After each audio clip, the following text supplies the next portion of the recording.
this next topic is quite funny to me. Actually, it's the next topic I'm talking about is going to be quite hilarious. But it's dealing with the counseling student loan debt. So I'll talk about this article says counseling student loan debt isn't fair, isn't smart or fair in response to COVID-19. So counseling student loan debt, this article talks about, isn't fair, isn't smart or fair in response to COVID-19. And I'm going to give you some, just read through this here a little bit. I'll get to the key takeaways.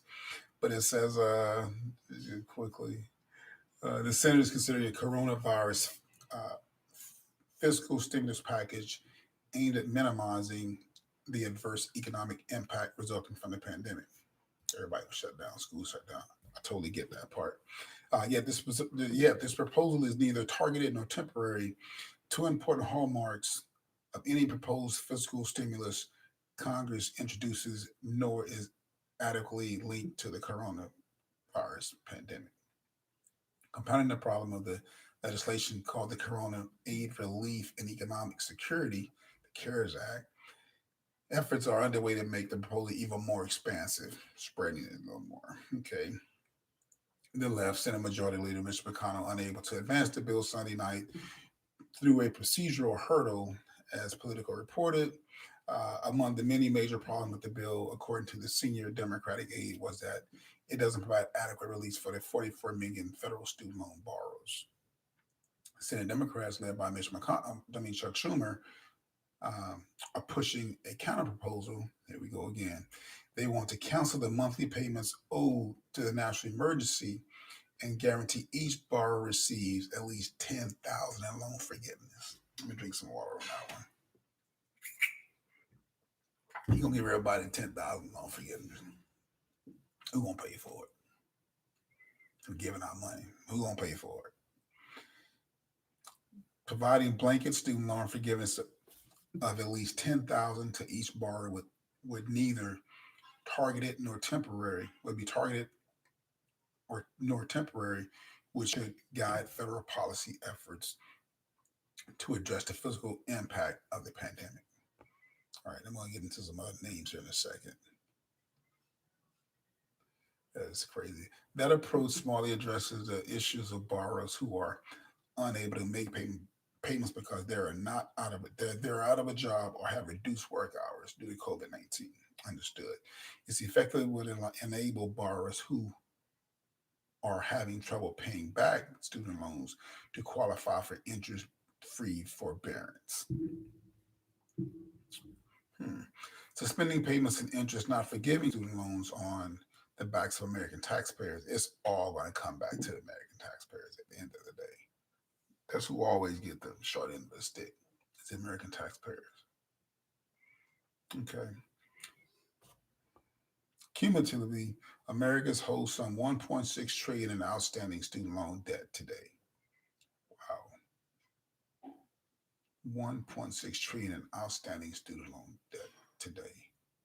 And because the federal government originates and serves nearly 90% of all student loans, American taxpayers, nearly two-thirds of them whom do not hold a bachelor's degree, remain greatly exposed to this outstanding debt. These taxpayers foot the bill for the loan forgiveness policies like those being proposed by left-leaning members of Congress. Wow. Either 10,000 or 30,000 in student loan forgiveness to borrowers would be a massive handout to graduate students. Full 40% of the student loan debt is held by graduate students. The equivalent of $37 billion goes out the door to these students annually. An astonishing 80% of those federal subsidies currently provided through the income-driven repayment will be going to graduate students over the next decade. The cost to exceed $167 billion from through 2020 to 2029, according to the CBO Congressional Budget Office. Wow. So my take on this, to be honest with you, as a person that come from um, still small beginnings, come from small beginnings, being quote unquote a person that's looking how to resolve certain issues, certain things. I think it's time for our younger generation that are college age or military age.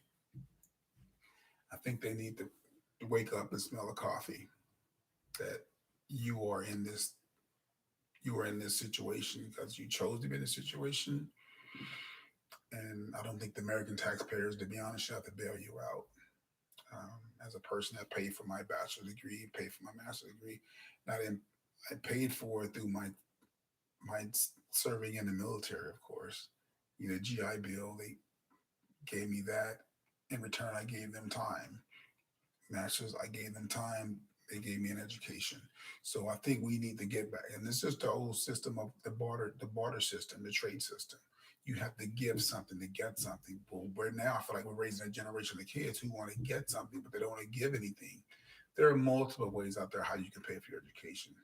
Now, whether you're willing to make that sacrifice, that's the person you got to look at in the mirror. That's something you have to be able to do. Not everybody can join the service. I get that part too. But for those that can, that are able bodied, they can go out and do a year or two, do guard or whatever. You ain't got to go active duty. You can go reserves. But I think you can get something from that experience, um, and also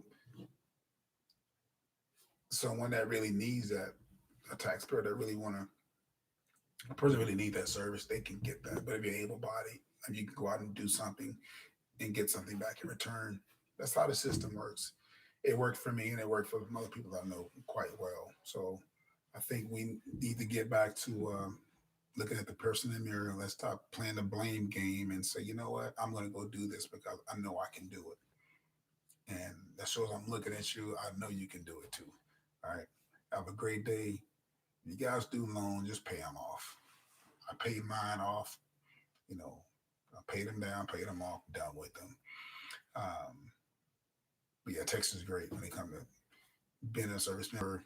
And, you know, I still got money I haven't used yet through the Hazelwood Act. But anyway, you join the service in Texas, you'll be doing yourself a great benefit. Not only you, but you'll be doing your family a great benefit.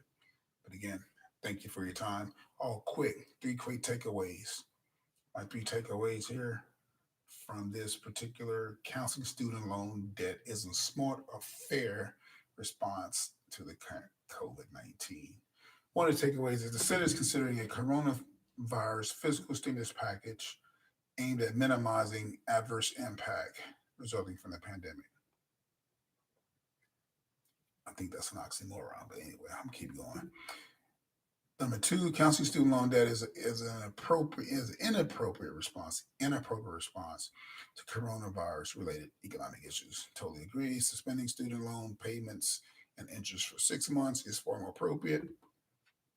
I can even agree with that. I don't agree with wiping the whole thing out. But yeah, if you wasn't in school for 6 months, why should y'all to pay for that? Totally understand that. But again, if you have an issue with trying to get your student loans taken care of, there are many other things you can do that you can get that taken care of and still benefit yourself 20, 30 years from now. Again, thank you. Have a great day. I have more videos coming your way. Hey, don't forget to subscribe. Hit the subscribe button. I'm trying to get my subscribership, viewership up. So help me out with that. Share the videos. Promote it. If there's something you want me to talk about specifically, let me know what that is. I will get the research done and I will lay it out to you. All right. Thank you. Have a great day.